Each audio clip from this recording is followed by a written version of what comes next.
चहाप्रेमी तर आपण सगळेच आहोत, पण काळा चहा पिल्याने आपल्या शरीरावर काय काय परिणाम होतात हे तुम्हाला माहीत आहे का? चला तर मी तुम्हाला सांगते. चहा पिणे तर प्रत्येकालाच आवडत असते. अनेकांचा तर जीव म्हणजे चहा असतो. परंतु जेव्हा आपण अधिक प्रमाणात चहा पितो असतो तेव्हा आपल्याला अनेकदा ॲसिडिटी व पित्त यासारख्या समस्या उद्भवू लागतात.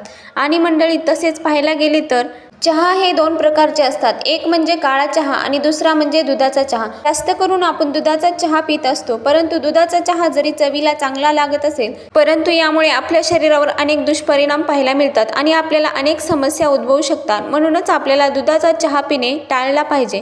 दुधाचा चहा पिल्याने आपल्याला पचनसंस्थेवर सुद्धा विपरीत परिणाम होत असतो.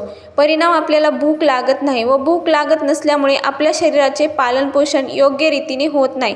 म्हणूनच दुधाचा चहा पिणे थांबवले पाहिजे. काळ्या चहाचा वापर करणे अतिशय चांगले मानले जाते, कारण शरीरासाठी ते अत्यंत महत्त्वाचा ठरू शकतो. तर मंडळी, काळा चहा पिल्याने आपल्या शरीराला खूप फायदे मिळतात, त्यामुळे काळा चहा जरूर प्या.